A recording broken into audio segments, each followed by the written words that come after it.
know I did.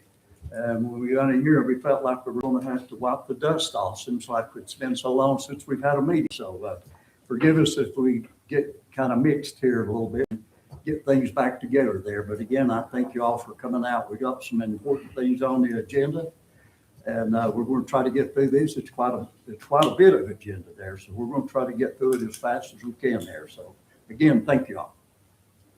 Okay, we'll look at the calendar, and if you would mark your calendars for January 19th, that town offices will be closed for Martin Luther King Day. And then our next regular scheduled meeting will be January the 27th here at Town Hall. Okay, we'll move right along. Candace, you have any public comment tonight? Yes, there's one. Okay, I will lay the rules out there. You will have a 3-minute comment time, and the town attorney will be keeping that time limit. So if you would, please keep your comments to the 3 minutes, so we can stay on schedule. It's all yours. Mac Moody.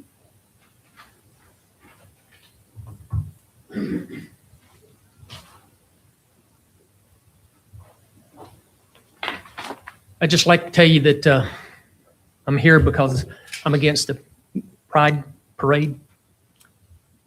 I know that most of you have already made up your mind what's going to happen with it. But I just like you to know that you're sinning against God, because what you're doing is allowing our children to be indoctrinated. That's all I have to say. Thank you, sir. Is that the other one you have? Okay. Okay, we'll move on here to additions or deletions to the agenda. I know we got an amendment. That's on the consent agenda. I've got one item I'd like to recommend to add to the consent agenda. Okay. This comes from the county through Elizabeth. Okay. It's simply a letter, a motion for you to allow us to sign a letter authorizing the Corps of Engineers to conduct a hazard mitigation study on the waterways within the town of Waynesville and its extraterritorial area. This is a $300,000 Corps of Engineers grant with no match to the town, no costs at all. However, the study will identify areas of our streams that they can recommend for strategies to prevent future flooding, and to recommend what we call stream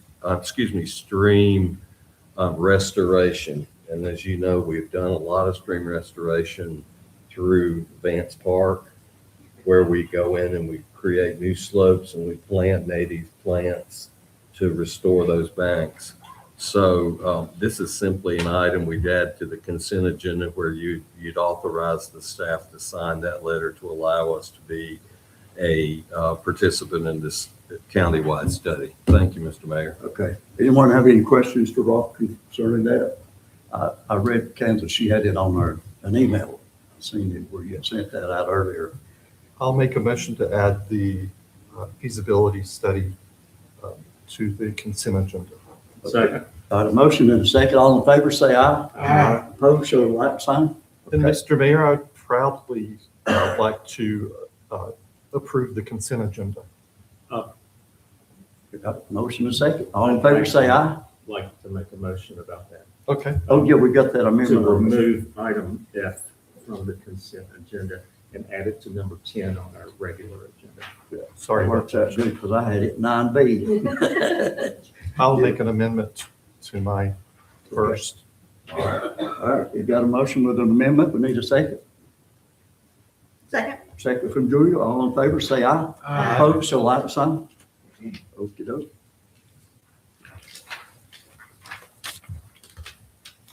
You let no dust roll under them feet off, huh?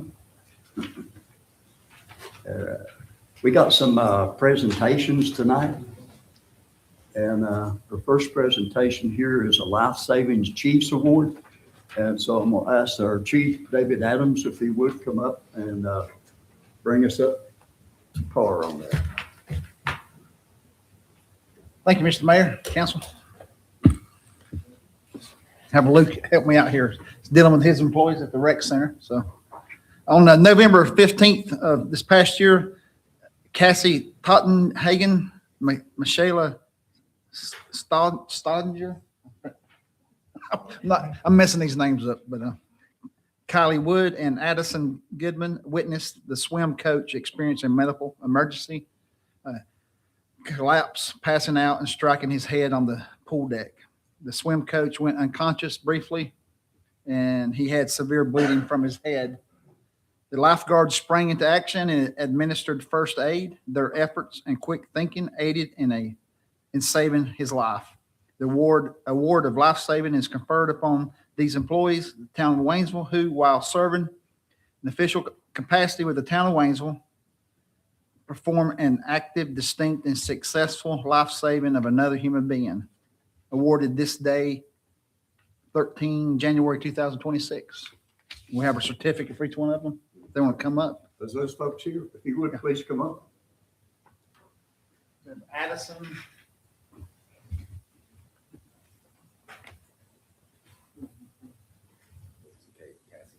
Okay. Cassie?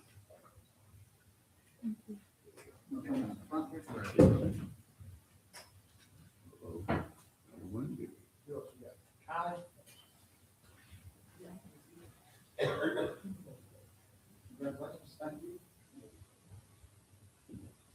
Michelle? Okay.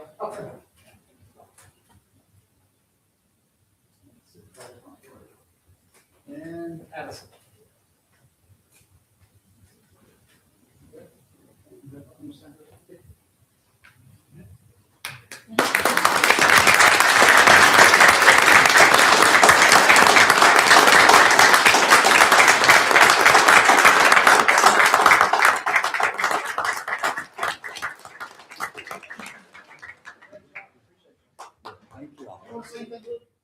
I just want to say this is a great group of staff, particularly in our aquatics division. And when this accident happened, they sprang into action, performed appropriate care, got 911 on the scene. So without their responsiveness, this wouldn't have, could have been worse. We're just thankful nothing was worse, and we just want to give it up to these great employees. So you should be very proud of yourself.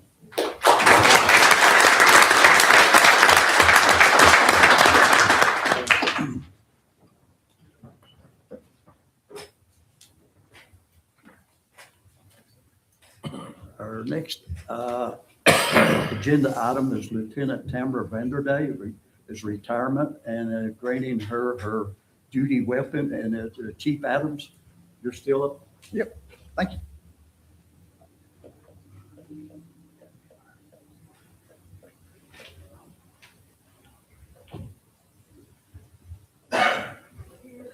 Wherever you want to stand, here's fine.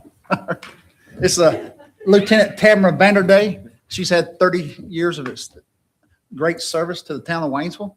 She's worked as a patrol officer, a sergeant, detective sergeant, senior sergeant, lieutenant detective. So she's done a lot for the town of Waynesville.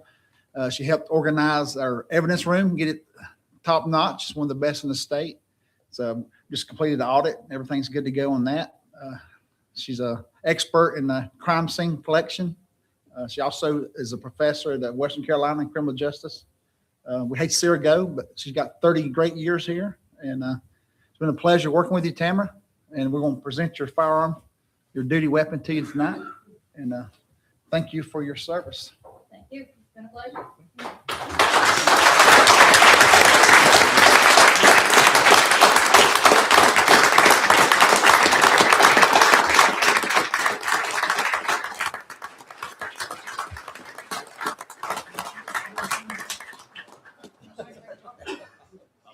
I've enjoyed working with her. I've already told her all that. We're lucky to have her here. She's always done a great job. She also is a reconstructionist, so she's done all kinds of stuff, and we really appreciate her. It's been an honor to have come. Thank you. Chief Holmes, do you want to say anything? You don't want hard, Actually, I did not. She was here when I got here in January of 1999. I think she was on John Carswell's squad and way back in the day. But it's been a pleasure. I taught with Tamara Western for about 15 years together. Yep, long time. So, thank you for your service. We appreciate everything you've done for the PD and for me. Thank you, Cal.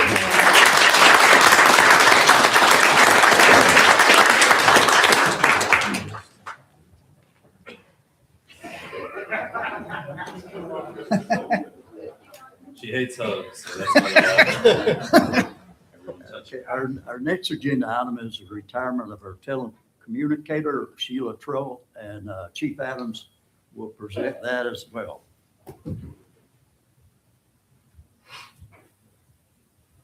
Come on up and smile, Sheila.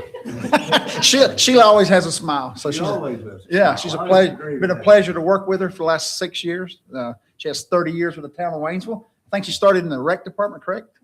Then she worked in the finance department. In the last 20 plus years, she's been in one of our dispatchers. So it's been great working with you. I know the employees are going to miss you, but you're always welcome to come by. So fill in for shifts for us. So. Anything you'd like to say? What about you, Josh?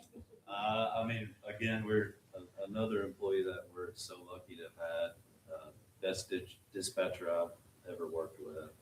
She held such a high standard in there. I mean, everyone that works there knows she's also almost a detective. Like, if you ever had to find anybody or anything, Sheila was the one to find them. Everything you ever needed was already completed before you asked for it. Perfect employee. She'll definitely be missed. Yes. Chief Hollinshead? You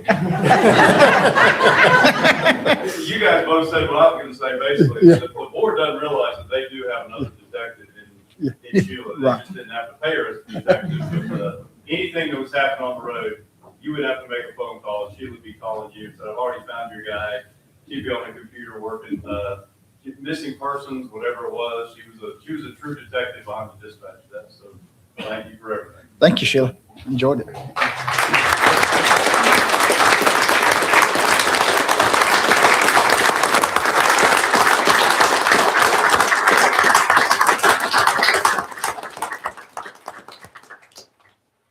Danny said, please don't give her a gun.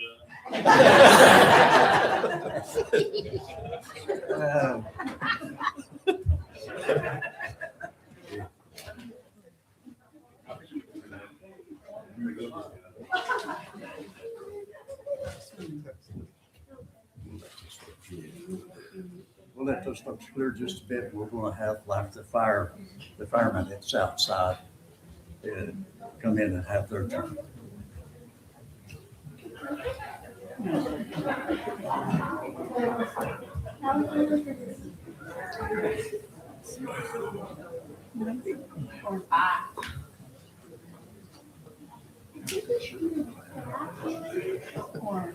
I want to be right here. I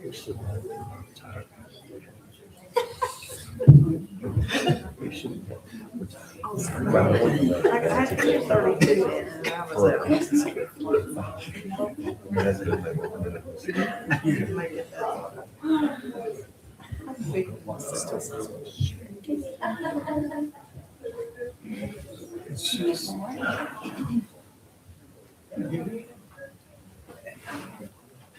After that one rough crowd leaves, we're just going to replace it with another one.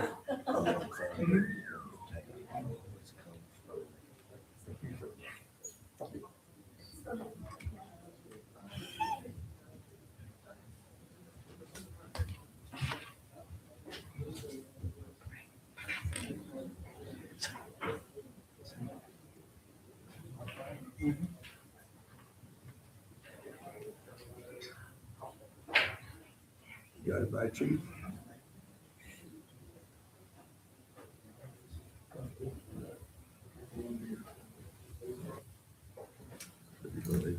Okay, we'll move on to our item 7, Lieutenant Promotional Ceremony.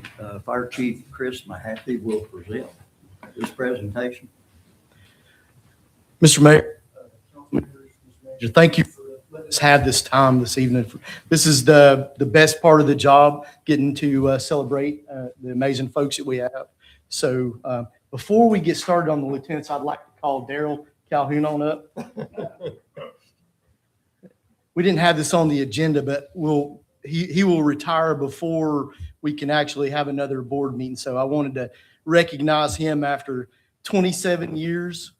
Is that right? With the 27 years with the town?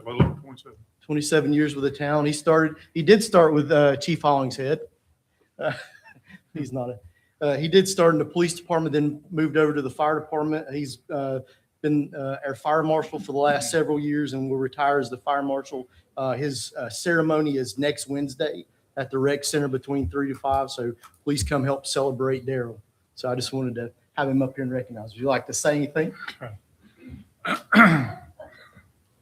No, other than thank you for the honor of working for the town. Town's always been good to me. And I made it, so. Shocker, right? We're still here, we're still standing. Gave me the honor to serve all these years. I appreciate it. Thank you for your service.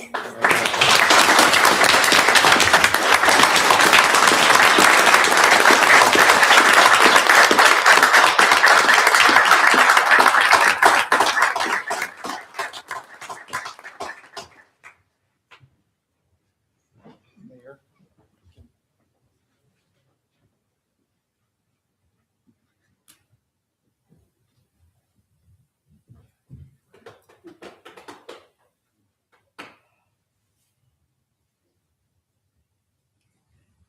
As you know, he was the first one that showed up at my house during the flood. And you will always be a part of my family, and I appreciate you so much. Chief Webb, you have anything to? It's an honor and privilege to see Daryl come to that time in his career. I was fortunate enough to hire Daryl from the police department into the fire department. And I can't say enough about Daryl. Daryl just has so much compassion. And when he took the job as fire marshal, it wasn't an enforcement thing that Daryl wanted to do, it was an educational thing. It was always good to work with the citizens to go out and explain why we do the things we do. And Daryl, we're going to miss you. You've been a great asset to the fire department and to the town. And to the community. Thank And the community, you're an amazing man.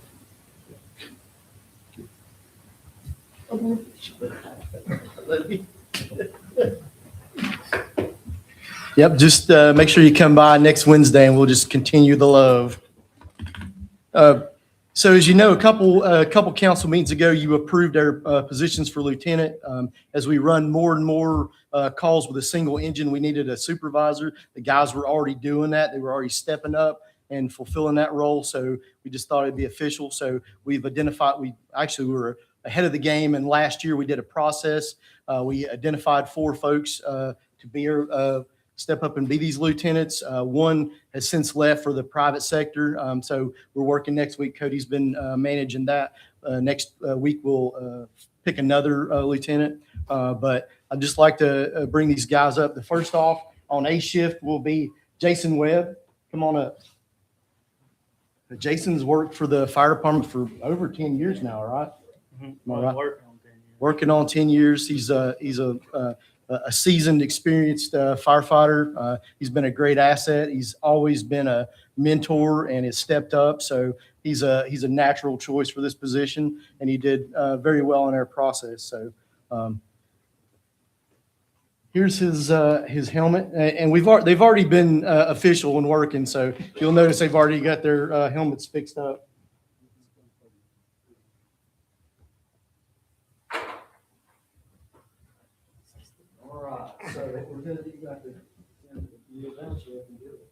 Peeling Jason's collar brass on is his 2 daughters. He's also got a son that couldn't be here this evening, his wife. But Ashlyn and Reagan are putting his collar brass on for him this evening.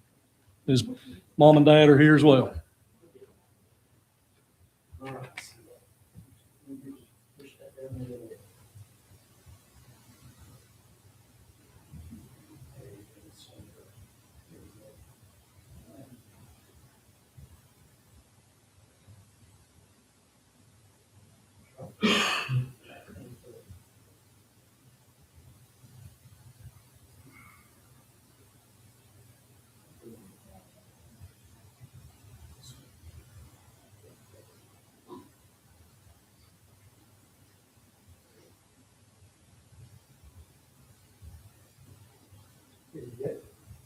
fix it. Like that. Yeah. Sure.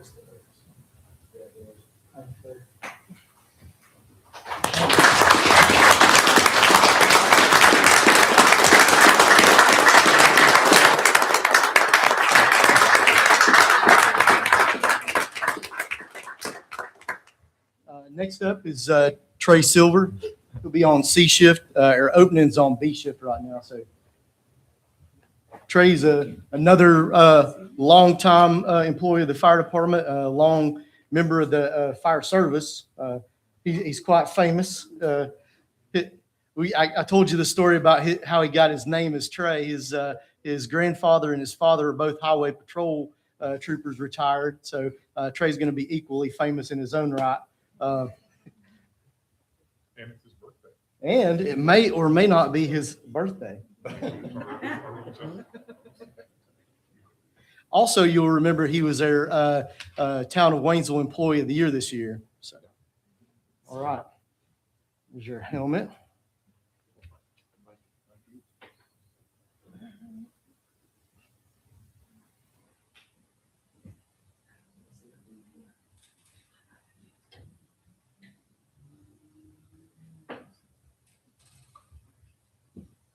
This is Trey's wife, Brooke. He never introduces her, so I'll pick it up for him this time too. So, and then his two sons, Boone and Cole.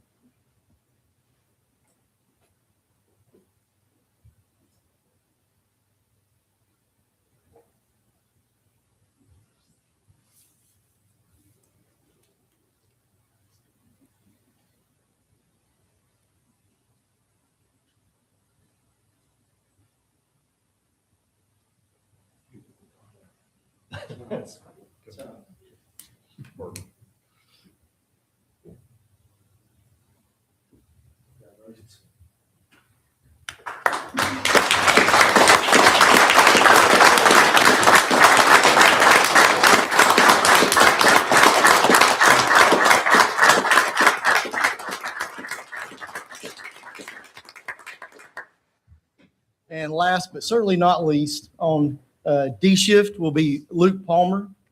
Luke's worked here for a couple years. He's one of their younger members, but he is a up and coming star. His presence on scenes and his rescue abilities, and he's going to be a star as well. So we're lucky to have him.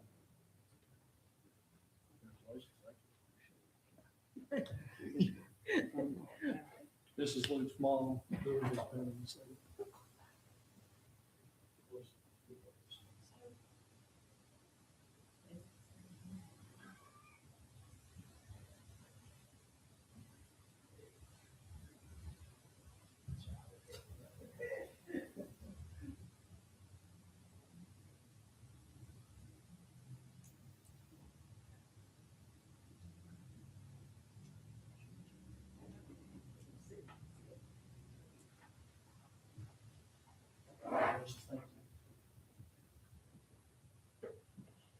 This way.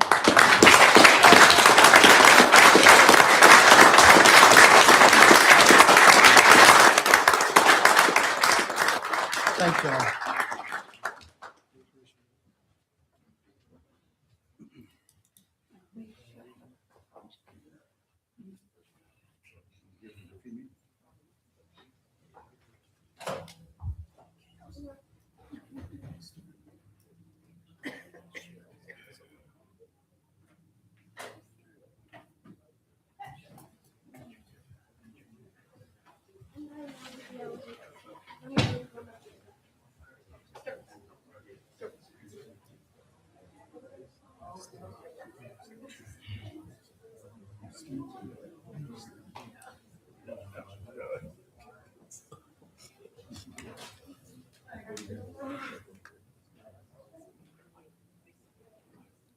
Okay, folks, we'll move right along with their next agenda item is a base camp after school summer program update presentation by Cameron. Somebody said that last name for me. Knetsky. That's I got that right. If you would come up front, please. Absolutely. And then Allison Fuller, the program specialist, will also be joining me. Okay, yes, Allison Fuller. I can say your You can say my last last name. name. Mine's a little bit of a mouthful. Okay, cool. First of all, I just want to thank council, Mr. Mayor, Mr. Manager, for all being here. Our presentation is about our youth programs that we run at the rec center. A lot of successes, a lot of great information that we want to present to you guys. But let's just jump right into it. I do have a thingy. So some of the discussion points that we're going to be going over today is just about the after-school program growth that runs every single day, Monday through Friday, 3 to 6. We're going to be going over our base camp on the go that we got sponsored by the Haywood Health Foundation and also Kiwanis. Our summer program successes, as well as van reliability and safety moving forward, and also the recent passing of the fee schedule adjustment for additional children for summer camp families. So in recent years, me and Allison have been in our role for around a year and a half. With that has come great change, very positive change in terms of our daily and weekly attendance numbers. Before me and Allison came here, there was around 15 total participants each week, and that has grown to 35 to 40 kids each day, including the daily and weekly attendance numbers. With that also comes the growth of not only revenue, but also the different serving county schools. We started out with 4 and we expanded into 7. We are now serving Riverbend Elementary, Clyde Elementary, Junaluska Elementary, Shining Rock Classical Academy, HCA, which is Haywood Christian Academy, Hazelwood, thank you, and then Trying to think through all of our schools. the Waynesville Middle School as well. With that also being said, we have expanded our base camp on the go in a tremendous amount of ways. We have not only expanded our outreach, but as well as the connections we've made with the community. Most notably, we have really partnered heavily with the Haywood County TDA for their annual ice festival that is also hosted in downtown Waynesville, as well as at their main site in Maggie Valley. We also pair with the Special Olympics each year. I'm proud to say that I'm part of the committee for the Special Olympics. I've inherited that role. Thank you, Luke. And also Public Safety Day with the police and fire of our town, as well as our roll and read event that happens every April. So we are very close, connected with the community, and me and Allison, that is the main reason why we are in our roles, is because we really enjoy being a part of something greater than ourselves and truly giving back to the community any way that we can. Looking into these events, we have many camps. Me and Allison like to joke around sometimes that we may be some of these kids, outreach in terms of what we get to do. And we are very fortunate to be able to be in our positions to do that. That being said, we've hosted a numerous amount of camps in terms of supplemental programs that complement the after-school programs, such as different holiday camps, different parents' night out events that are usually little to no cost to families. Most notably, a Valentine's Day event that we had last year, completely maxed out of 40 people, 40 children, while families got to go enjoy Valentine's Day, because coincidentally, it happened on a Friday. And we were there for families, and the thanks was immense. We also host, we follow the Haywood County Public School schedule. So what that means is that when Haywood County schools are out, we still have an outreach program that allows families to drop off their kids full days throughout the time that they're out of Haywood County Public Schools at a very low cost affordable rate. And this year we had 45 kids each day, from the day starting on, I think it was December 19th, which was a Monday, or December 20th. And we maxed out all those camps, as well as whenever Hurricane Helene hit, we had over 55 kids a day for that outreach program. Me and Allison, the first thing that we did, we first of all checked on one another, and we wanted to be as close knit as possible. And I live in Asheville, North Carolina, and I wanted to make sure that we could do something really great for the community. And I actually moved up to Maggie Valley for a week just to make sure that this happened.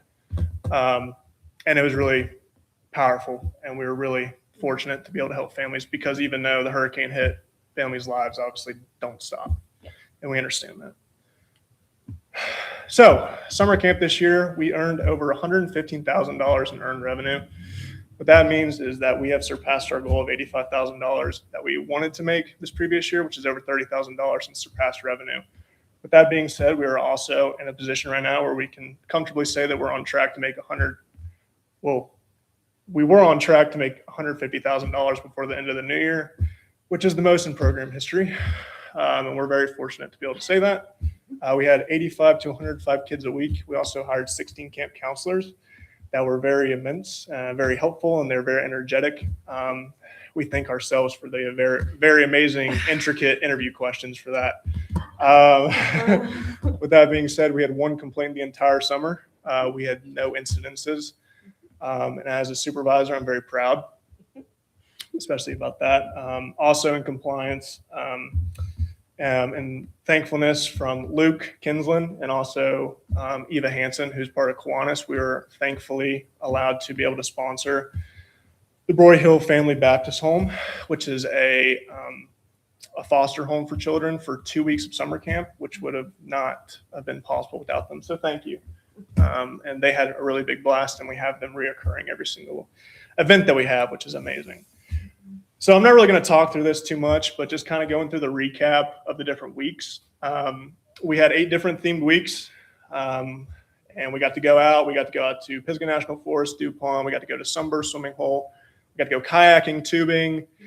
But we also enjoyed some local stuff as well, which was really touching, especially since this community has such a beautiful atmosphere and a great community-centered nature. So here's some really cool pictures if you want to look at them. There's some really cute kids on there, as well as some of our amazing staff that made this happen, obviously. With that being said, we want to talk about our van reliability and safety. With that being said, as we're requesting that whenever you all do your budget retreat, look at the capital budget, please keep in mind that our vans are very old in terms of the reliability and safety for the kids, that if these vans break down, we have no backups. Also, the vans have been worked on immensely. With that being said, an example off the top of my mind is one of the fleet that is under my control. Its transmission has blown out in the recent year, and it's had many problems. Me and Allison also, it's not really a funny joke, but we never go to Lowe's with any of the vans because every single time we go to the local Lowe's here, they die.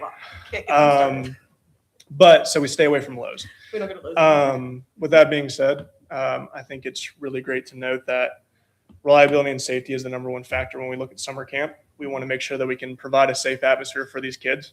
We've also had van leaks throughout the summer where rain has poured in through the back, and we survived.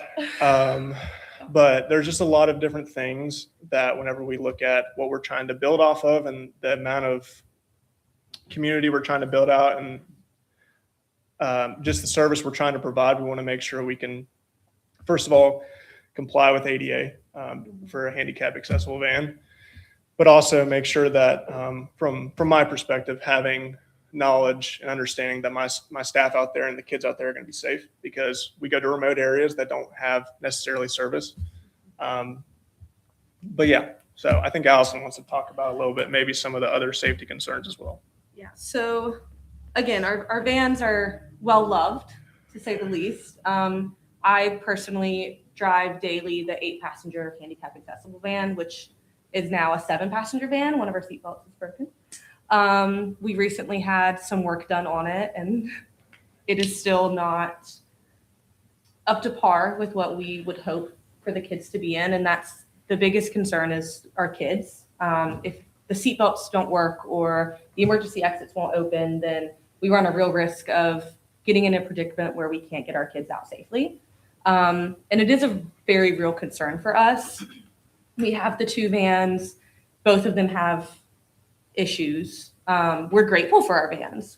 I don't ever want to come across, we're not grateful, but it is to a point where it's getting concerning with the kids, especially with summer camp coming up.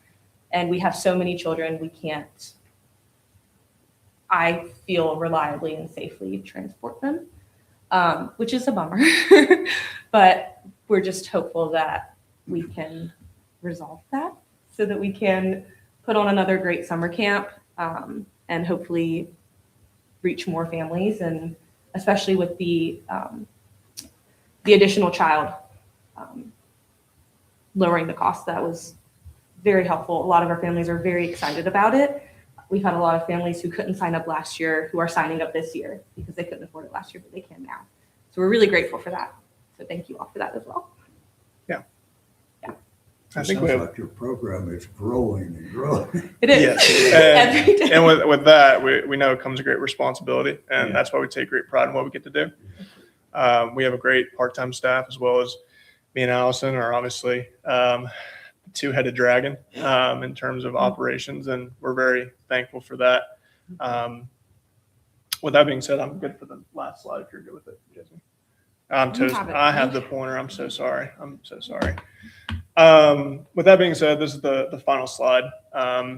So, in great news with the fee schedule adjustment, I spent a majority of my afternoon one day after talking with Allison about the affordability of summer camp. With that being said, we had families that notoriously would be signing up for these after-school programs and these camps that were obviously cost affordable, but we couldn't get them in summer camp. And that was very frustrating for us because there was a lot of families. So me and Allison were like, hey, Luke, let me take an afternoon, and after my shift, and I was like, let me figure out what we can do. So I printed off an 8-page report for Luke, essentially of the cost analysis of if we did something similar to our after-school model in terms of affordability, how would that look in terms of revenue with our revenue projections and our goal and our growth? And I'm very thankful to say that got passed last agenda meeting.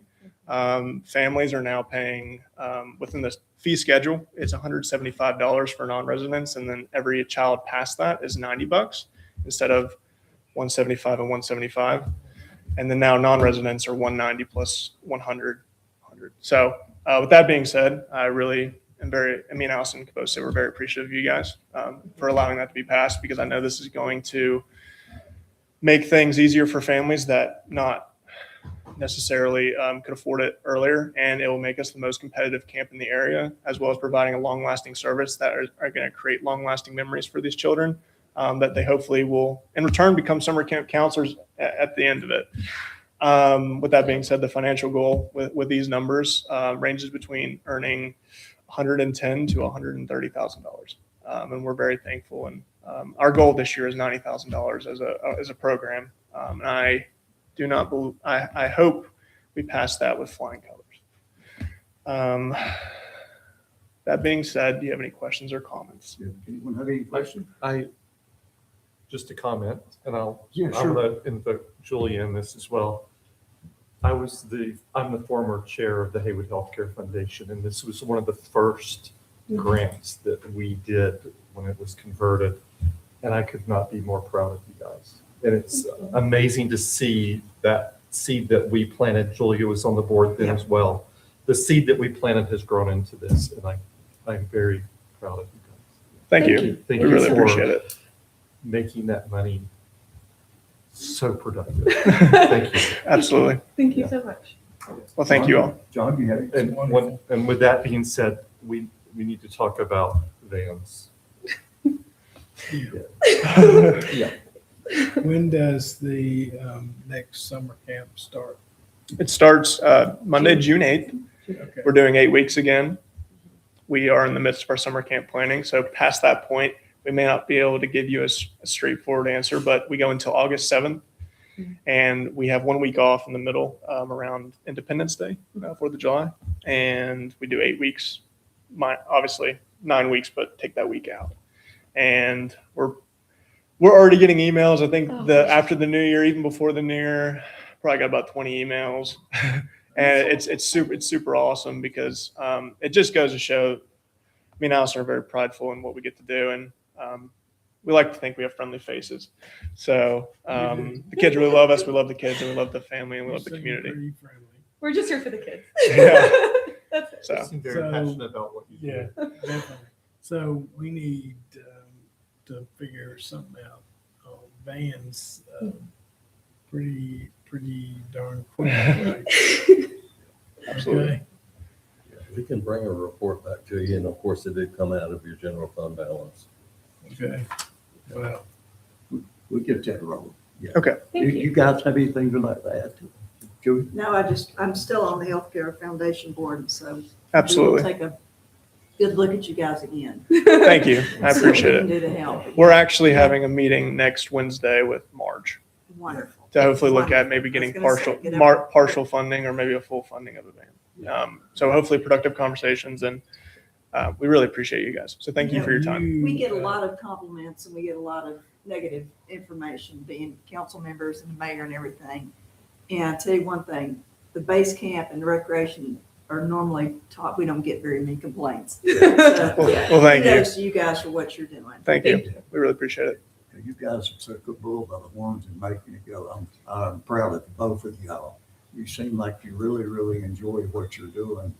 And I've been here forever, and to see you guys come up and present this just makes me feel great, that y'all have did this, and I'm sure that the moms and dads are home and, needing something for their kids to do, what some still may be working and not got off yet from work, that you're really helping the community, is what you're doing. You're doing great in our community, and that's what it's all about, is trying to help our community, So thanks again. Thank you guys. Thank you. Appreciate it. Thank you. You done? I think so, yes. I think we're all good. Thank you so much. Thank you. guys. Thank you. Okay, we're going to go, let's see, to that 9B that Chuck's talking about 10. That it's Yeah. We skipped. Did I skip? Okay, yeah, we did. We skipped number 9. Yeah. I'm sorry. All right, we have a agenda item, Dogwood Health Trust Grant presentation. William Hyatt.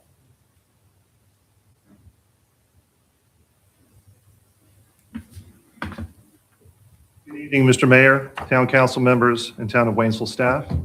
I'm William Hyatt, and it is my privilege to serve as the chair of the town's Environmental Sustainability Board, or ESB. Tonight, I would like to make a few remarks and express gratitude for some very exciting news. As you learned recently, the town has been awarded an innovation and collaboration grant from the Dogwood Health Trust to fund the installation of a solar array and battery storage project at the Public Works Building. This generous award is valued at $487,532.40. This equipment, once installed and operational, will foster resilience during and after natural disasters by maintaining power at the site and provide a significant electricity cost reduction to the town over the life of the assets. Before I speak more generally to the benefits and possibilities of this microgrid, I would like to first thank the many parties who worked to bring this award to fruition. First and foremost, I would like to thank the Dogwood Health Trust for fully supporting this project. The Dogwood Health Trust is a private foundation based in Asheville that seeks to advance equitable solutions in housing, education, economic opportunity, and health to improve well-being across Western North Carolina. In supporting this energy resilience project, the Dogwood Health Trust has invested in Haywood County's future, and this project showcases how renewable energy can mitigate grid instability and disasters, support emergency services, infrastructure, and communications, and speed the delivery of critical services to our most vulnerable in the time of greatest need. I would like to thank those from the ESB who gave of their time outside of board meetings to achieve this incredible result. I would like to especially thank the supremely talented Aparna Keshavaya and Case Brown for their brilliant work every step of the way, from helping the ESB hone its message to expert writing to high-level review. Their efforts are a credit to their commitment to this community, and in this award, they have much to be proud of.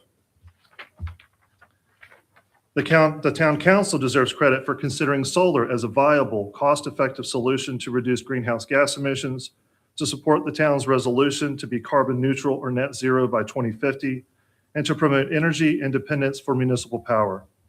I would like to thank council members John Feichter and Chuck Dixon for their longstanding interest in this technology. It's been for at least 5 years now that Councilman Feichter has advocated for solar in Waynesville. He deserves credit for continuing the discussion and advocating, along with Councilman Dixon, for solar solutions on town-owned buildings. As you know, Councilman Dixon serves on the ESB and has committed much of his free time and energy to that board's pursuit of making Waynesville a cleaner, more energy efficient, and environmentally responsible place to live and work. Chuck and I meet so often in each other's homes that if you were to blindfold one of us at the other's house, we could easily still find our way around. In all seriousness, thank you, Chuck, for your willingness to learn about these technologies, recommend political and imagine financial pathways forward, and for your seemingly endless access and availability. I'd like to thank Town Manager Rob Heights. With so much on his plate, especially after Helene, Rob found a way to make room in his busy schedule to write points that served as the bedrock of our successful application.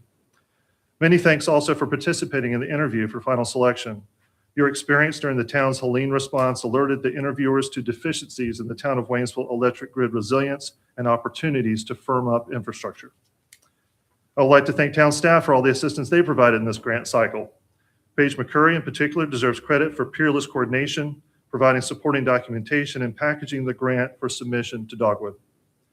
Finally, I would like to thank the environmental action community of Western North Carolina for its enduring advocacy for climate change mitigating technologies, education efforts in the wider community, and serving as a primary stakeholder in connecting houses of worship, area nonprofits, and governments to the advantages of beneficial electrification in the pursuit of a zero carbon world. This award is a product of much work. Though grant writing began only last spring, the process of getting here is a journey that began over 2 years ago. Almost immediately after its formation, the ESB began working on funding opportunities for the town of Waynesville, which culminated in an award of over $700,000 in technical assistance from the United States Department of Energy under the Biden administration. We were one of 30 communities in the country selected in a very competitive process to be awarded Communities LEAP, or Local Energy Action Plan. CLEAP was administered by the National Renewable Energy Laboratory, or NREL, and our consultants in the program were Rory McElmoyle and Haley Clapper. Supported by a robust technical team at NREL, Mr. McElmoyle and Mrs. Clapper have managed our award from scope of work to final deliverables. As of December, we now have in our possession rough drafts of those deliverables, which include assessments for solar on the rec center, diesel generator replacement at the town's substation with utility scale battery storage, and solar plus battery microgrid at the Public Works Building. As you know all too well, Haywood County has had its share of natural disasters in the last 22 years. Hurricane-spawned wind and flood events have wreaked havoc in our communities, producing loss of life and property. Other potential devastating conditions include deep freeze events like those experienced in Atlanta and Texas in recent years. Extreme weather events such as these can expose the town's electric utility to total failure, as Duke Energy supplies one feeder line and up to our community, and that line crosses high elevation ridgetops most vulnerable to wind and ice. If Helene taught us anything, it is the importance of resilience in the face of devastating natural disasters. Core tenets of the resilience paradigm include redundancy and innovation. Solar was chosen for this project because it is a distributed energy resource, and when paired with battery storage, enables what's known as islanding, creating a microgrid that can power the Public Works Building when power is down everywhere else. The Public Works Building can then serve as an emergency command center during disasters, enabling continuous operation of critical loads without interruption. Renewable energy will be able to power the Public Works fuel pumps, enabling uptime for gas and diesel-powered vehicles. Continuous power enables emergency services to maintain visibility and communications over its territory, allowing for seamless triage and direction of resources where they are most needed. As a public-facing technology, the solar project can serve as a focal point for renewable energy in Waynesville. Positioned at a low elevation relative to Main Street, the public will be able to see the roof-mounted array as people drive down Legion Drive. It will send a signal to the community that the town embraces resilience, a preserved emergency response capacity, renewable energy, and serve as a testament to the town's motto, progress with vision. Moreover, this large project will result in significant savings to the town, reducing peak demand charges and insulating the town against future increases in the cost of energy. Essentially, the savings enjoyed by the town will grow each year through at least 25 years, or if longer, the life of the assets. Lastly, solar plus storage at the Public Works Building unleashes other technological synergies. such as fleet electrification and fueling that fleet in part by solar energy. Some electric vehicle models are V2L or vehicle to load enabled, meaning instead of routing power from the building to the vehicles, the energy flow is reversed and the EV's battery power supplements the building's stationary battery, which allows for dual utilization for properly equipped EVs and a potential for a smaller stationary battery and a larger solar array. The end result is a beneficial cycle of electrification, where one investment produces savings that can be invested in additional improvements. This project promotes a virtuous cycle of savings that will power Waynesville's public works building every day, even on those days and nights when power from the utility fails. As I close, I would like to again thank the Dogwood Health Trust for investment in our community and the lives of our residents. This is truly an incredible opportunity, and we are so thrilled as an ESB to report this achievement to the Town Council. Thank you, and if you have any questions, I'll be glad to answer them. Anthony, you have any questions? I'm so proud of you guys for doing this. And again, I want to thank all the hard work that you did and also the Dogwood Health Trust. It's phenomenal that they trust in what you did. So thank you. Thank you. I will just say, wow, that's so exciting. I can't wait. One question, did I hear you say that as part of the CLEAP deliverables that we'll be able to, one of the plans is to replace the peak shaving diesel generators? Is that correct? We've gotten 3 deliverable rough drafts from NREL so far, and of the 3 things we kind of asked for, that was one of them. They're still in rough draft form. As you may or may not know, the National Renewable Energy Laboratory was recently renamed the Laboratory of the Rockies. And so there is some friction internally, I think, between what is going to be pursued going forward. So there is some uncertainty about whether those rough drafts will become, publishable documents. The political issue. Yeah. So, big picture, that still remains a goal, correct? I think it's up to the Town Council, obviously, and cost, but this is sort of the first linchpin, right? Thinking of resiliency and how that can become a central hub for additional technologies to attach there too. Yeah. Love it. Okay. Thank you. All right. Thank you so much. You guys have any questions? Exciting, very good. You've done a great job. Thank you so much. I like the idea of having a command center of our own. That's why I called out of that. I was going to say we may be able to even leverage this into a little bit more money because the IRA will probably allow a tax credit of up to 40%. So we may be able to get $200,000 back in addition to the monies we've gotten from Dogwood Health Trust. That's awesome. And Thank you all for your hard work. turn right around and reinvest that in future projects, right? We may want to make this one bigger too. Yeah. I know it's been a long journey that y'all have did on this, but the fruit of it's showing now of what you did, and so it'll be awesome whenever we get it up and going at the public works over there. So thank you very much. Yeah, it really is a great board that you established. Yep. And they work really hard.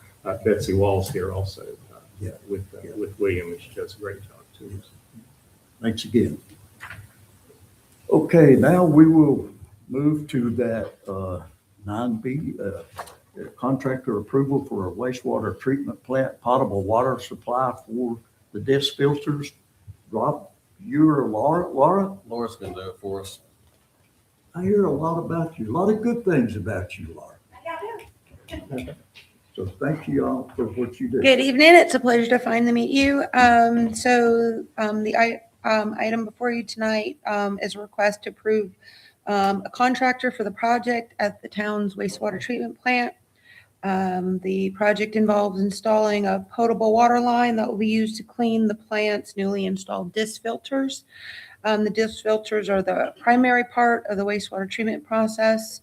In order for the filters to work properly, they need to be cleaned, backwashed on a regular basis. At this time, the treatment plant does not have a dedicated water supply that is large enough to handle this additional volume of water that will be required.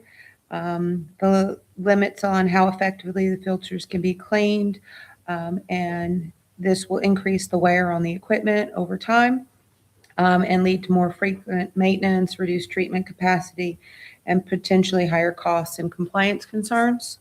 The project will install the dedicated potable water line specifically for cleaning the disc filters. Once installed, it will allow for the filters to be properly maintained and improves the reliability of the treatment process and help us protect the equipment over the long term.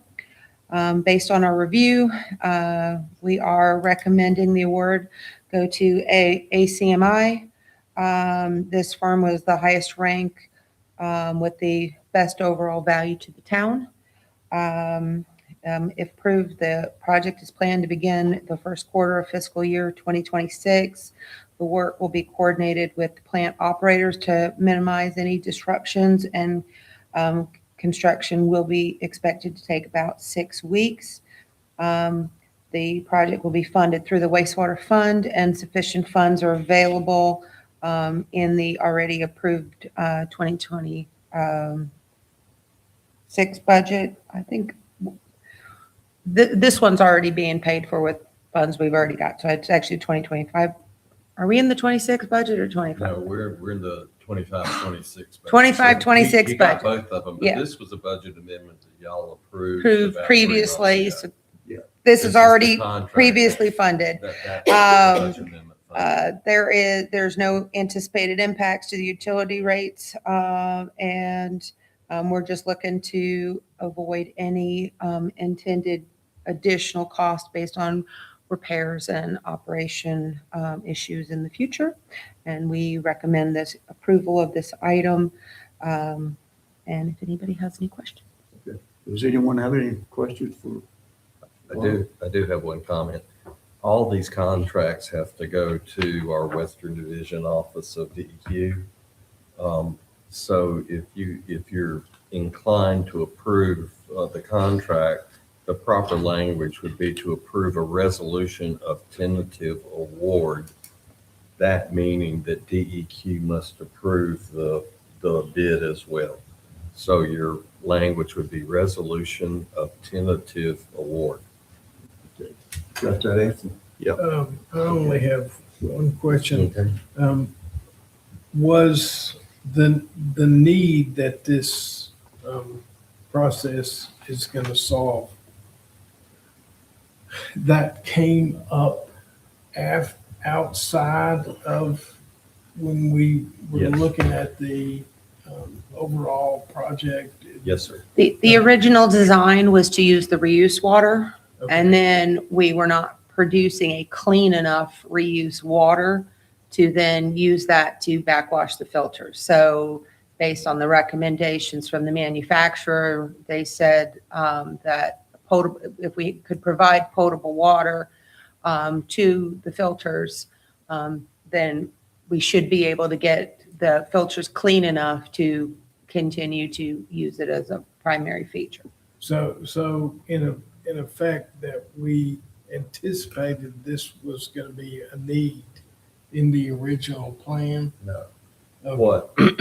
This is a little bit of a circular logic.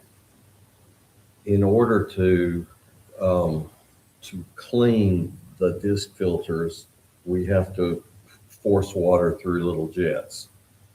The current the reuse water that we were going to pump out of the wet well has too many particulates right now, and they would clog the jets. So we have to use potable water, but once the whole process begins to work, the reuse water should have enough clarity so that we don't have to use the potable water.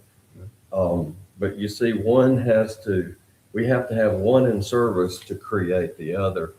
And honestly, until we see what that final reuse water product is, we won't know the clarity of the reuse water. And they're hooking up the piping to then also realign with the reuse so that if we are testing and getting a really good reuse water coming off of the end treatment, then we can turn that on instead of having to pay a water bill every month to clean these filters. So once we get the process, but then obviously have this in place for future problems. If we get a slug to the system or something like that, and we're not getting a good reuse, we could always turn back to the potable as an option so that we don't mess up the filters.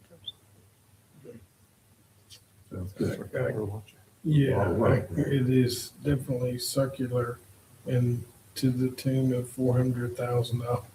This is not just for the reuse water. If you remember, we experienced that the primary disc filters flooded, not from Helene, but they flooded, and they burned out and damaged what we call the actuators that open and close all the valves of the disc filters. Those had to be sent away. Some were replaced and some were rebuilt. But part of this bid is for ACMI to install all of the actuators that were damaged to get the disc filters back. There's several different components to this bid, not just the potable water system. Okay, and the flood occurred relatively recently, back in the spring. Probably almost a year ago. Okay. But it was before they were never put in operation. It flooded due to probably operator error, but they didn't set the floats correctly, so that when we did have a flood in the plant, it flooded the chamber where the backwash, where the disc filters are. Gotcha. Okay. All right, we've got, I know there's two motions we got to consider, correct? We got to approve the award to the project to the ACMI. ACMI. Yeah, we use them quite a bit, and they're out of Canton. They're a local contractor. Yeah, I thought I'd recognize that. Nathan Ash. It's Nathan Ash, it's Ash Construction. So I'll make a resolution of tentative award for the wastewater treatment plant potable water supply for disc filters. Second. All right, got a motion second. All in favor, say aye. Aye. Opposed, show like sign. Okay, do you need that other motion there for initial project That's the here in the next first quarter of the year, That's- 2026? You need that too? You don't need that? That's the next item that we have to talk about. That's the next one. Thank you so much. Okay, Well, she's got the next one. I got the next one. You got the next one too, I understand. Breaking her in. Yes. All right. Yeah, you have the next, it's addition of a part-time positions for water treatment and waste treatment plants to support 24/7 operations. Yep. This is the agenda to request additional part-time positions at both plants, the water and the wastewater treatment plant. Both facilities are required by the state to maintain licensed operators there 24 hours a day, 7 days a week. We have hired several new employees at both plants to replace the loss of longtime licensed operators. And why this is a positive step for the facilities, these employees are in the process of obtaining their licensure and are not able to be left at the plant or run the plant until they get their state licensure. This licensure usually takes between 6 and 9 months, depending on testing availability and licensing experience requirements. So during this transition period, our existing licensed staff is having to be there continuously to have oversight, which has increased our overtime demands and is really straining the staff. Some of them are working 23, 24 days without a day off, and some of them are working double shifts. So at both plants, So to address this, what we're proposing is addition of part-time licensed operator positions to provide supplemental coverage. These positions would help ensure uninterrupted, safe, and compliant operators while allowing our new time employees the time and support they need to complete their training and licensing requirements. Funding for these part-time positions will come from the existing Water and Sewer Enterprise Fund. We anticipate that the cost will be largely offset by the reduction in overtime pay and will not require a rate increase or additional budget appropriations at this time.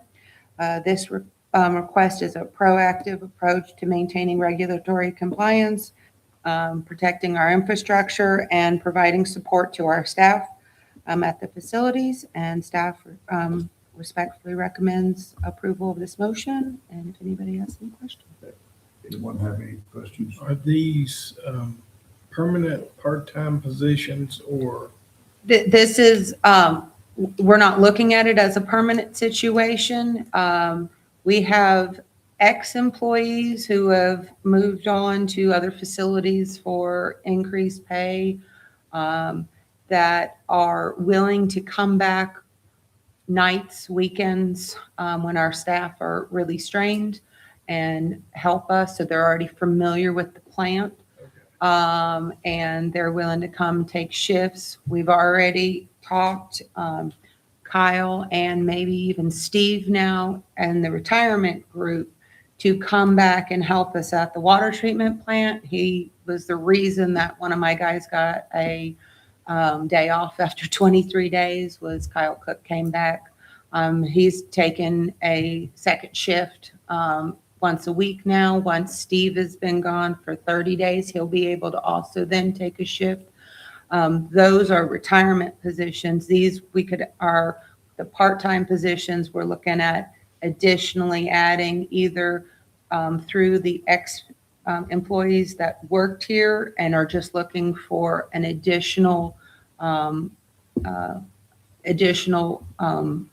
work opportunities, or even depending on how long we go with before we can find licensed operators to work at the plants, contract employees.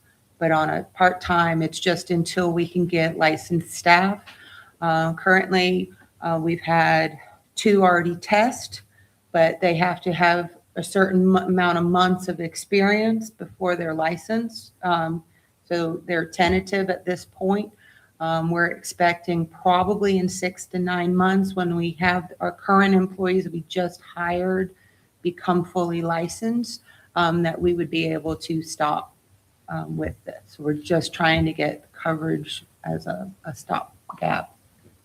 Totally understood.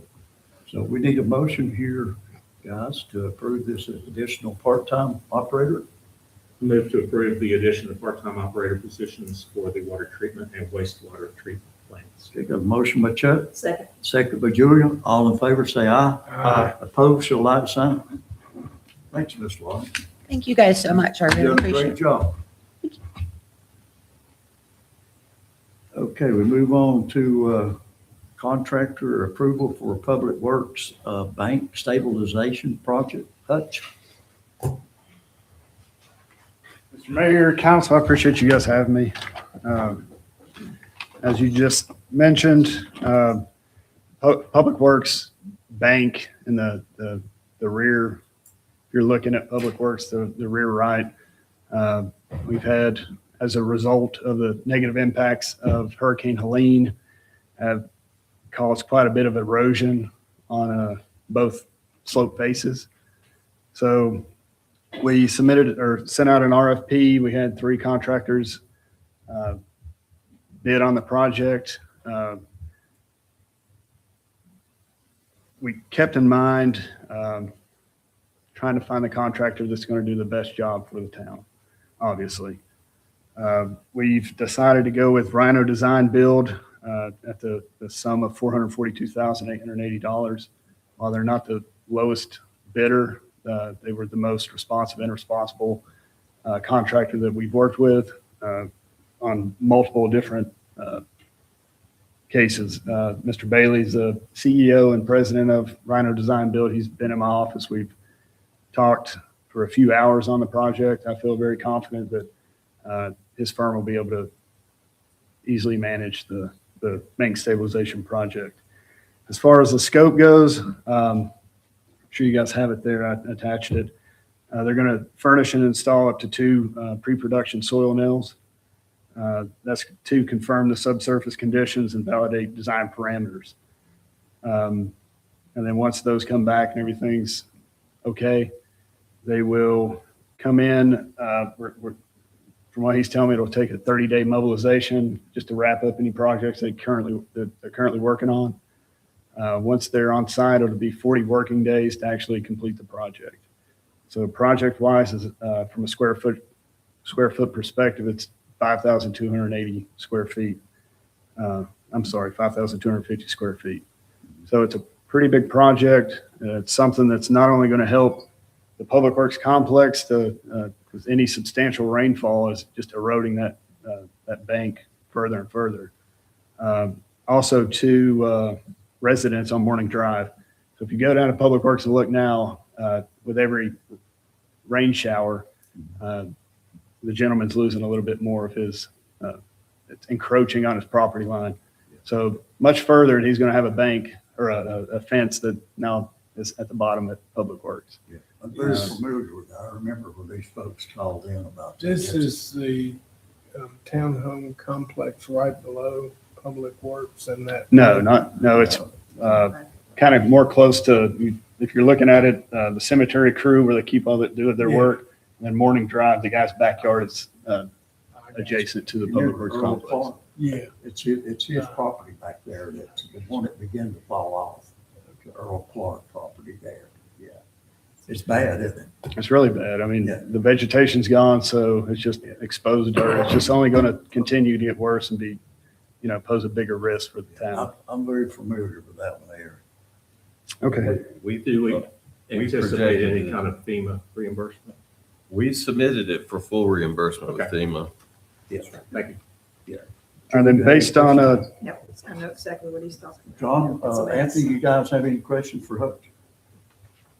Okay, we need to get this passed here. I move to approve the award of the Public Works Bank Stabilization Project to Rhino Design Build. Okay, got a motion by Chuck. Second by Anthony. All in favor, say aye. Aye. Opposed, show like sign. There's also another. And the third quarter of the fiscal year, when do you propose starting the project? as soon as possible. We're going to Okay, so get the contract in line, hopefully tomorrow. Third quarter of this year. No, fiscal year Right now. 2025. Okay. Yeah, this is a 2025. I move that we authorize the initiation of the project during the third quarter of fiscal year 25-26. Okay. Second. You got a second by Julia. All in favor, say aye. Aye. Opposed, show like sign. Okay, Mr. All right, I appreciate it. Thank you, sir. Thank you.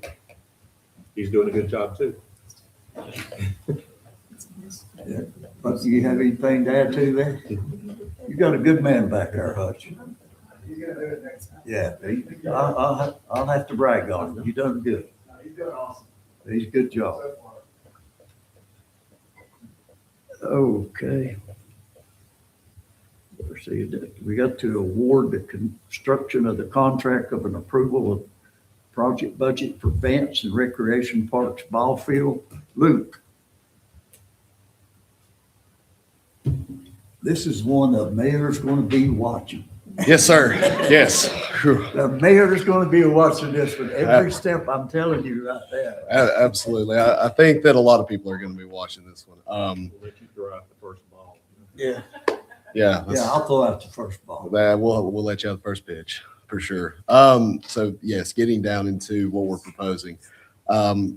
So after navigating through the FEMA processes and what we've gone through trying to rebuild our ball fields, Rob, myself, and Jesse developed an RFP that we went out to bid for, and specifically the specs of that RFP were to do the infield on Vance ball field and the T-ball field. So what you're looking at is for both ball fields. So the specs specified that we will do dugouts at the T-ball field and infield work, and then advanced field, we will do infield work and really get the field playable. Advanced, we will do a backstop wall and a backstop fencing system. So after soliciting bids, we got those in, and we received 6 of them, and John Bergen Construction came in at the lowest. So at this point, we recommend going with him in the price of $154,085, and this includes field construction and related improvements. So in addition to our next point, to request approval of an overall project budget, and the additional budget that we want to establish of $700,000 would be for perimeter fencing, lighting, scoreboards, bleachers, and everything. And the reason why we want to do it this way is we can go out to bid ourselves. We can purchase directly off state contract rather than have the markup of a subcontractor. So I'm glad to go over that budget with you because I'm sure you have questions. But separating specialty items from the base construction amount allows the town to competitively bid each component and better manage scheduling and costs. For the lighting, we would like to do Musco LED. That's kind of the standard nowadays with some help from the electric department, hopefully, to erect the poles.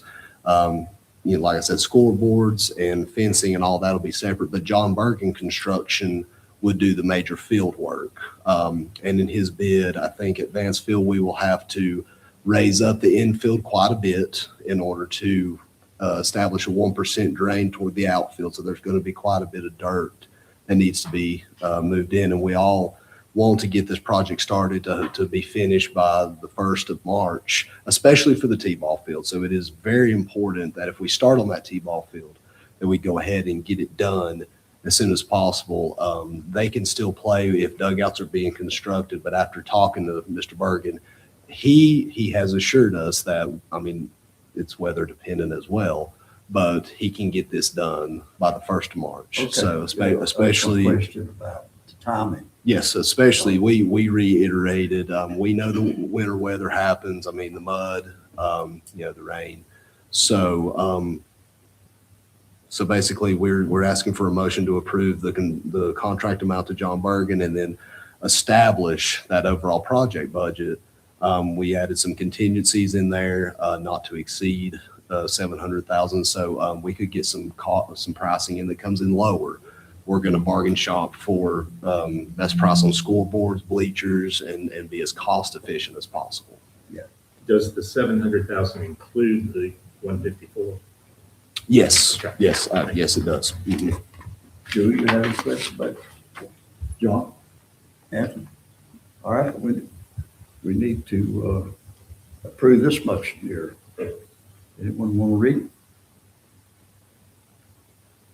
I'll go ahead and make a motion to award the construction contract for the Vance and Rec Park Ball Fields project to John Bergen Construction in the amount of $154,885. Okay, got a motion by Second. Anthony, second by John. All in favor, say aye. Aye. Opposed, show like sign. Okay, my friend. And I move that we- I need a second motion. I need a second. I move that we approve an overall Okay. project budget It's of on the second. $700,000 Okay, for the Vance and Recreation Ball Fields. okay, got a motion by Chuck, Second. second by John. All in favor, say aye. Aye. Opposed, show like sign. And again, we'll be submitting these projects to FEMA for reimbursement. I love the optimism. Yeah. We'll submit it to them. Okay, my friend. Let me know when the shovel goes in the ground. We'll issue a notice I'll be to there. proceed, and we have a We'll all be there. yeah, we'll all be there, and Rob will have a contract template ready for him. I've pretty much finished it. I'll just have to show it to you tomorrow. You want to give an update while you're there on the Dutch Fisher Field? Yes, Mr. McKay has said we are just a couple hours away from playing ball. It's pretty much ready, except for some other final touches down there. It looks great. One of the things we'll need to do in the outfield to address this coming spring is the mole issue. So, yeah, Animal mold. yeah, the Not mole, mold, yeah, not D. but yeah, yeah, Yeah, the animal mode. the animal mold. So we plan to address that, hopefully by cutting the food source from the moles, hopefully spraying for grub worms and things like that. So we're looking at Michael and I are getting LED light fixtures for security down there. Other than that, it looks great. We need to maybe do some more gravel to the parking area, but yeah, it's pretty muddy from all that. So we need to look into that with maybe some help from Hutch and Public Works. But You're setting beside a guy down there that can take care of that driveway for you. tomorrow. We already got it approved before. It's already been approved to do that. Yeah. Mackey told us just to back off while he did his work first before we come back to that gravel there. So it has been approved. All right, absolutely. And the neighborhood fencing is up with the privacy That looks screen. really good there with that privacy fence there, especially for those citizens, that are property backs up against that. Yes, yeah. Yeah. It's not total privacy, but it gives a good, Yeah, Yeah. it turned out really good. I was very happy with it. So, yeah, we're ready for the spring. I think the Mountaineer Little League they still have the lights to do, so they'll be taking care of that. Richie's going to put together bleachers soon. I think they got to do the scoreboards too. Yes, I got to do the scoreboard soon. He found a great price on the scoreboard, and I was going to ask him where he found that price, Right. so that we can do it at the T-ball field. So as I'm shopping around. They're already taking applications, so they're taking applications from the girls softball league, so it's exciting. Yeah, we're excited. We'd love to have a ribbon cutting down there, and all of us with Mountaineer Little League. So our advisory commission, just everybody meet up down there to do a ribbon cutting sometime. Yeah. From the last thing that we approved, the $700,000, I will probably be coming to all of you to ask for trips to DC. If all of us could go to try to get that reimbursed at some point, just know that I will be reaching out to. Yeah, for sure. Yeah. I think it would make quite a big statement if we all showed up. I do it. Let's do it. Sign me up. Asheville mayor's already en route. I know. We got to follow her. That's right. Okay, thank you, Luke. Thank you, sir. You got the next. Yep, I think. Yeah, we doing motion already. I think We got the dog park. We have dog park. Oh, okay, I'm sorry. Okay. All right, go ahead, my friend. Yes. So after working many months with Civil Design Concepts, looking over conceptual designs and how we could try to fit a dog park up at the top of the hill where the sand volleyball courts are, we wanted to bring to you a request for approval for an overall project budget. This is to consider CDC's base. So I just want to go and kind of separate this the best I can. CDC's estimate would be for grading and paving and storm drainage and water line. And that total cost estimate, and that is a cost estimate, when they go out to bid, it could come back lower. But this is just what they're working with right now. We estimate $275,000, and what that would be is grading, and the grading would be not too much, as I talked to the engineers today, and over several months, but it will establish enough slope and drainage at about 1 or 2% to provide for stormwater drainage that would go to outfalls and keep the park dry. So when we have like those big 3 to 5 inch rains, the park will drain faster, because we learned from the last dog park how critical it is to keep it dry.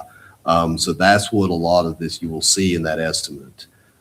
We've got a landscape allowance built into that at $15,000 for mostly shade trees. So I talked to them. I wanted to take most of the allowance for shading, and then maybe some other light landscaping to make the place look good for curb appeal. Just and to establish a French drain underneath for the storm drainage. So then after we go out to bid for that, let me pull out my paper here. So CDC's base construction will be $275. So added project elements that are not included in that engineer's estimate will be the fencing. It's around 686 linear feet, estimate at about $40,000. Site lighting to do 7 fixtures around the perimeter, and that's downlit lighting to kind of keep it lit after dark hours. estimated at around 60,000. Park benches, we already have 4 recovered from the floods. We would purchase 2 more at around 3,000. The shade structures, we're going to do more research into this, but I estimated it with 6 benches would be around 27,000 for those umbrella shade, and that would give shade in the meantime. And we'll put trees close by in the vicinity, and then a little bit of contingency added into that.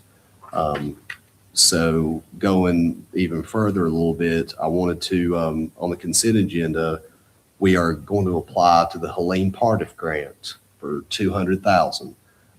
And that would, we would put that in late January, and hopefully, I can't promise anything, but we hope to get it. We're going to submit to them. They're giving precedence to the western counties. There's only $4 million in that pot of money, so we're asking for $200,000. So by the time we had a total project budget of $430,000, less the $200,000 for Pardiff, if we get that, and then we do have a TDA grant for $30,000, the estimated net town investment would be around $200,741, the best we could come up with. Again, submitting it to FEMA. Yes, and then we would submit the rest of it to FEMA. So by using grants and FEMA reimbursement, we hope that we can get this totally paid for. But Are you going to need to get an extension on that TDA grant, or are you going to be able to purchase what you were planning to purchase before the end of the fiscal year? Yeah, the 30,000. I'm hoping to purchase that before the end of the fiscal year. Yes. Yes, we certainly hope so. The engineer said the June 30th deadline is doable, but there are certain things out of our control. But as soon as if we can get it going and out to bid, and the bid documents are ready, so with both the ball fields and the dog park, we can go ahead and get it moving. Especially how long it's been since after the hurricane. And I'm assuming part of it allows to reimburse for monies that have already been spent. Yes. Okay. Yes.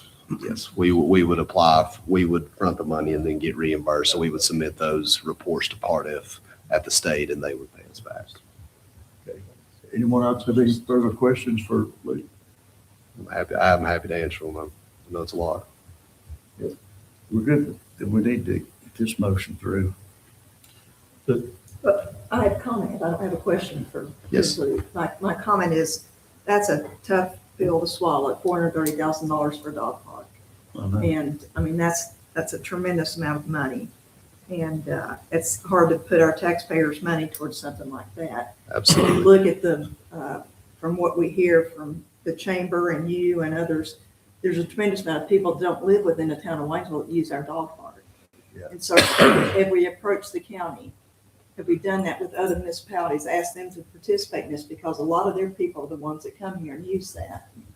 So I do have a question for you. Yeah, yes. And I'm actually happy to answer that, because I think at a February meeting, our advisory commission has still been on that same subject of county funding. It's been 3 years since we had a formal letter from the mayor to approach the county, but nothing ever really came of it. So now we're revisiting it, especially in what we're going through. A presentation will be given next month, hopefully by Dan Schultz of our advisory commission, with some data that we're going to provide at the rec center to come before you guys and give you a real deeper data dive into what we really do at the rec department, and the data, how we serve the parks, the rec center, and everything, and then get your blessing, and then hopefully find a way to move forward with requesting the county for annual funding. So we've talked about that at our own advisory commission. So I think next month, as a unified front, we want to bring that to you all.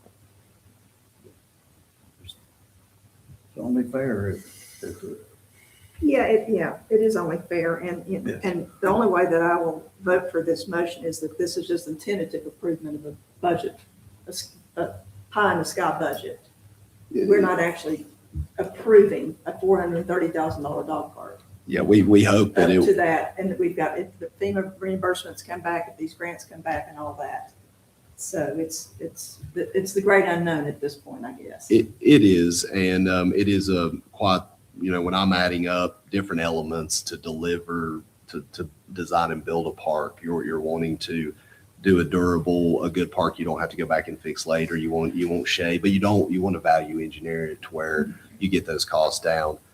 So that's why for this Helene Pardiff grant, I told Ian, the finance director, I said, we really need to do for the dog park because we can do that and then get the other grants to supplement that. And then if FEMA does reimburse, we could really net pretty good where we don't have to pay anything actual out of pocket.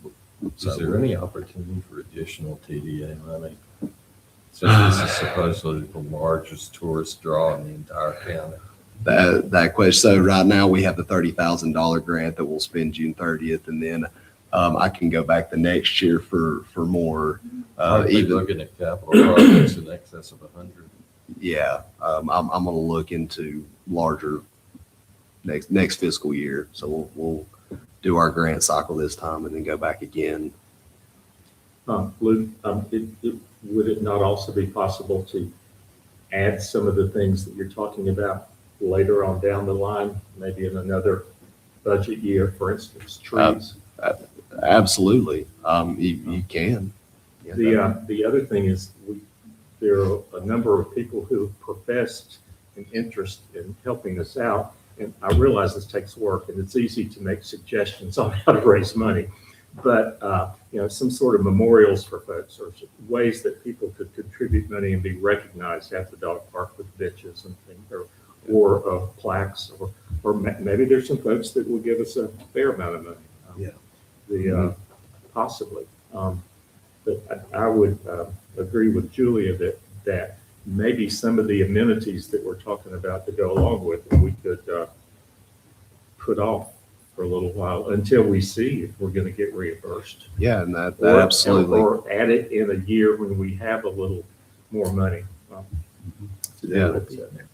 I mean, I want to do the dog park. We all want to do the dog park. Yes, There's no question about that. It's just, So fun. It's quite the structures or trees or, I'm sorry, people can bring their own folding chairs if they need to right now. I would get it going. Yeah, I understand. I'm Yes. happy to bring my own camping chair to the dog park. I certainly share the sticker shock of a $500,000 place for folks to exercise their dogs, but I understand the reasons that we are thinking about moving it, but have we looked at just redoing what was where it was? And is that just impossible? I understand that we had a flood that wiped the dog park out, but I mean, never say never, but are we doing something that maybe we could get by not doing, I guess? By relocating Yes. Could you put it back in the same place? Absolutely. I mean, what are the chances? I mean, 1 in 100. Yeah. Seriously. It's a 100-year. It's a 100-year floodplain. So, what would be if it were possible that we're gambling that we took our shot, what would the cost to be to put it back where it is? And I ask that with the understanding that we've also heard a lot of people upset about potentially putting it up there. I understand. It would, I mean, you wouldn't know until you went out to bid. I mean, right now you would have to do grading at the old spot as well. Even with the old dog park that was down there, WNC Paving did that job for around $160,000 or $175,000. When we redid it. Yeah. Yeah, when we redid it, 40,000 in fencing. 40,000 in And fencing. The trees, and we never, lighting is another 60,000. Yeah. Lot. So we're moving up towards 250 to 3 to restore it. Yeah, it would be. So the question, I guess, is, costs are relatively close either way. It I would really be. want to commend Luke when I helped with this somewhat, getting the prices down. And he's worked tremendously to get the prices down because the first time was, it was ridiculous, right? Yeah. So they've worked really hard to get the prices down on this. I think it's about as low as it can go. I do too. I think if you put it back in the same spot, you're looking at in the ballpark of around the same cost because at the old location, we heard feedback that people wanted a bigger park. So then moving it up there, moving it up to the Sand Valley Ball Course gives us that option. But we saw the cost estimate with it being that large. So we scaled it down to 0.96 of an acre is what is currently in this site plan. And it gives it a little bit more, kind of more open room. And it would be visible. The other thing is, if we move it out of the floodplain, we would never have to worry about it flooding again. And It's going to flood again. That old space is going to flood again. It's going to flood again. It's right there in a low area. This also gets you closer to facilities, the rec But center. it also it's not ideal as far as, it's right there next to the 4-lane, or 3-lane or whatever, so there's more traffic up there and I get, I don't want to gum up the works. I echo Anthony's commendation for all the work that everybody has done, but it just seems really amazing that this has become such a dilemma, It has. So. And I'm fine either way. If we wanted to phase some of these items, if we didn't want to do lighting this year, if we wanted to just kind of phase it a little bit, certainly that's an option. That's the way we did the skate park. We did it in phases, didn't we? Like run the lighting 2 or 3 years later. You don't have to do all of it at one time. Yeah, we don't. We could get a base construction down pat and then do the fencing. We already have the dog water stations, and we can just see how it looks from there. The biggest feedback we got was shade and seating. But again, people want to bring their chairs, they could. Umbrella. Just get something going, right? Just something moving, and then it's apples to apples. Well, just from a nitpicky technical standpoint, I think Julia made a point earlier that this is not an approval of a contract or bid or an acceptance of those things. This is just the budget we need so that we can go out and find out how much contractors are actually willing to accept for the job. Yeah. And then that'll all come back through. It'll come back, yeah. CDC. this isn't saying we're going to spend $430,000 on the dog park. This is let's go see what the market will bear and and then is that dollar amount wise? Honestly, there's a lot of people looking for work. It's kind of slow right now. Rob's got it from John Bergen, and I got it today from another guy that says covered up, and he's not work. So there's some struggling out there right now, so you could get better bids hopefully on things. There's a bigger commentary about that one. Yeah, that's it. There's a struggle going on right now with work. And Luke, maybe delaying some of these things might allow, if people start complaining that they don't have any shade, well, maybe there's a way they can help get us some. Exactly, and we can advertise donations for benches, and some kind of motion. You need to establish the project budget. And the reason we're bringing this is we wanted to bring the concept and the project budget to you before we bid it out, because we didn't want to bring bids back to you and put you on the spot and you say, well, we never wanted a dog park. So we're bringing this to you to approve the concept and the project budget. That gives the staff the ability to bid the project out, and for Luke to using state contract again, produce bid the fencing and things. One thing, if you'll notice, the reason that we're doing this partially in-house is Luke can get a very large contract to fence the dog park and 2 ball fields in one contract. And mobilization is one of the biggest expenses a contractor has.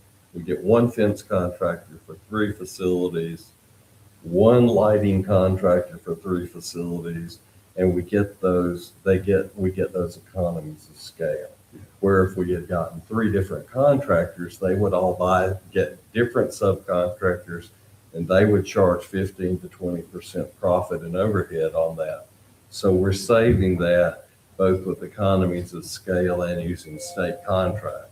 It's like buying stuff cheaper by the That's quantity. right. That's the logic behind why we're doing the fencing and the lighting in-house outside of the main contractors. We want to use them for their skills, but not for them just to hire another subcontractor.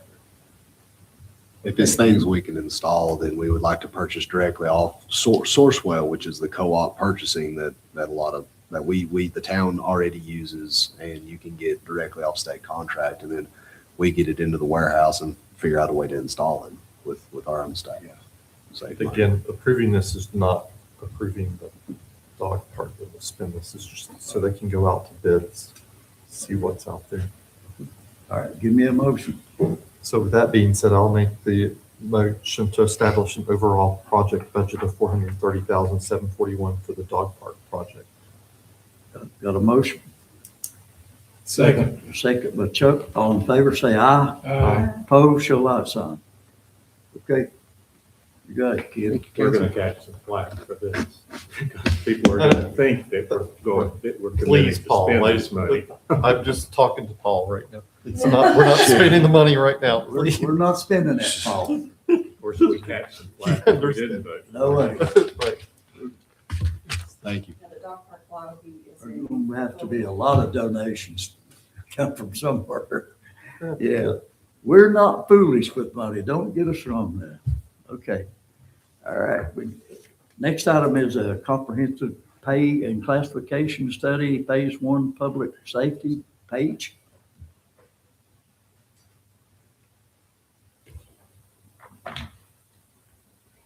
Good evening, folks. Hope y'all are well. Thank you for giving me some of your time tonight. I do believe that my request might be the least amount of anybody who has come before you tonight, possibly. So hopefully that's in my favor, right? As you all know, I came before you all a few weeks ago and requested to initiate a pay study for our sustainability divisions. I'm happy to report that that data has been delivered to me. I am furiously working through it to quantify it based on the recommendations. So while this says phase 1, it's actually phase 2.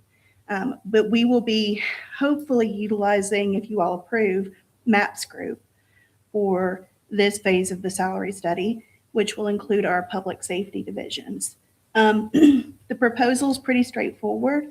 I think we're getting a really good deal for the work that they're going to be doing. I did a summary of the proposal for you all so that you didn't have to look through all 14 pages of this. And hopefully all of the information that you need is in here.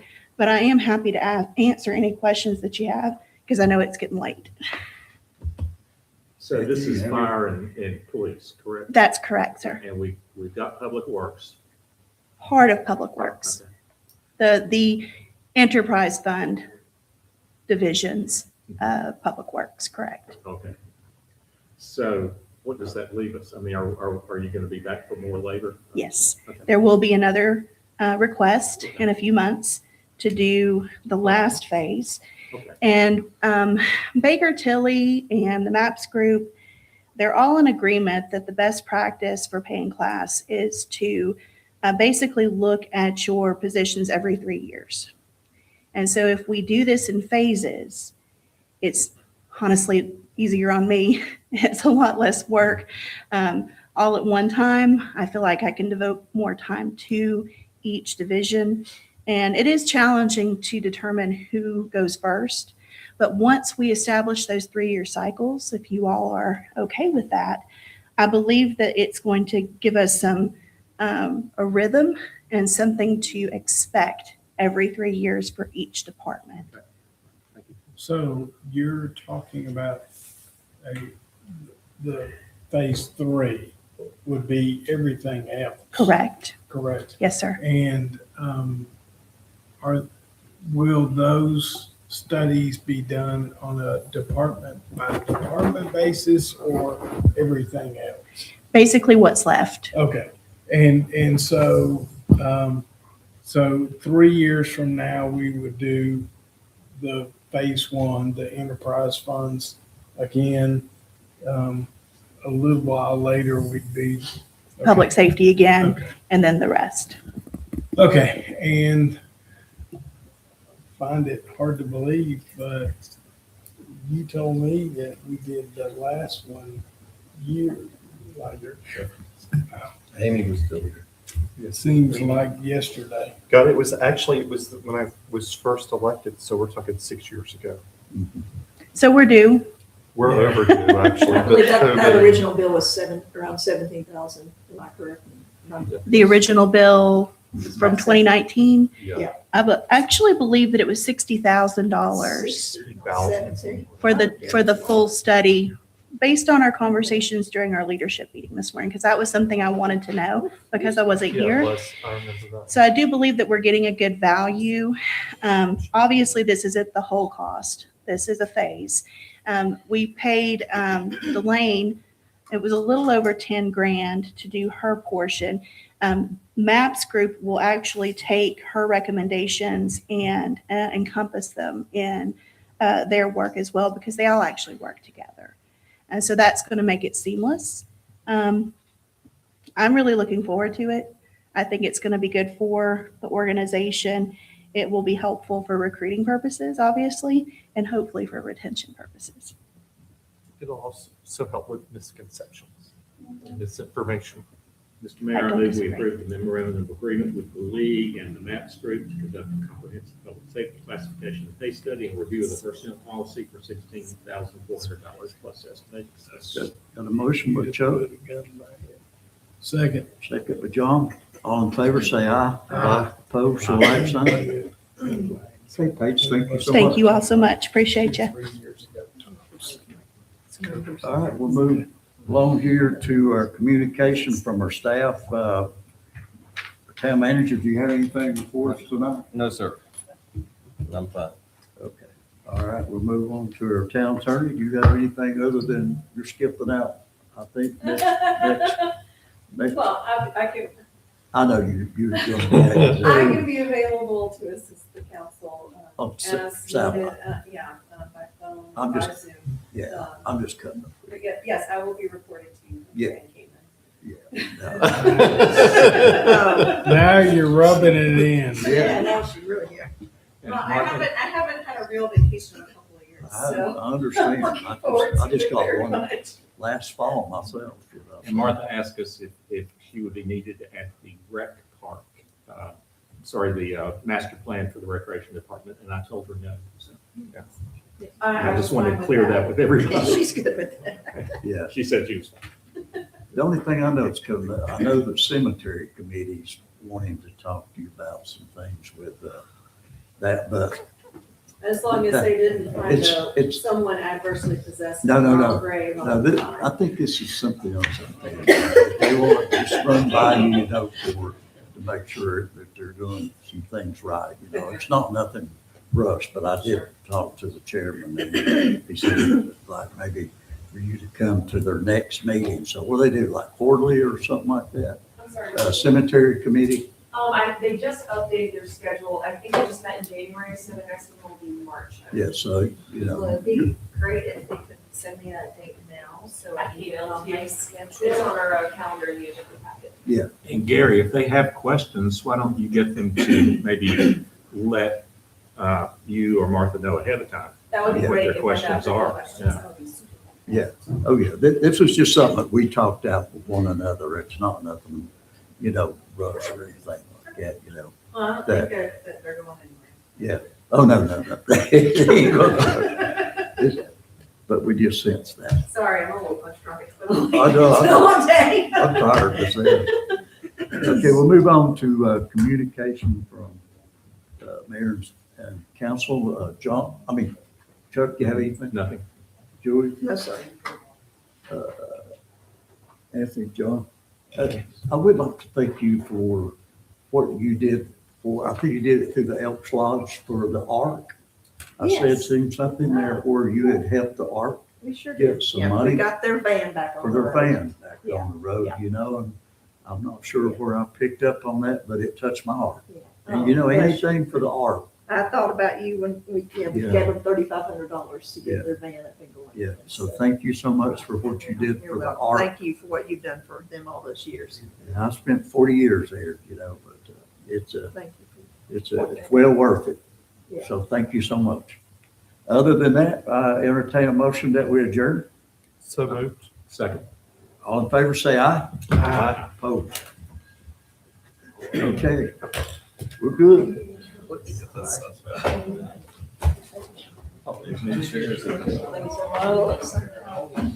Thank you, Paul.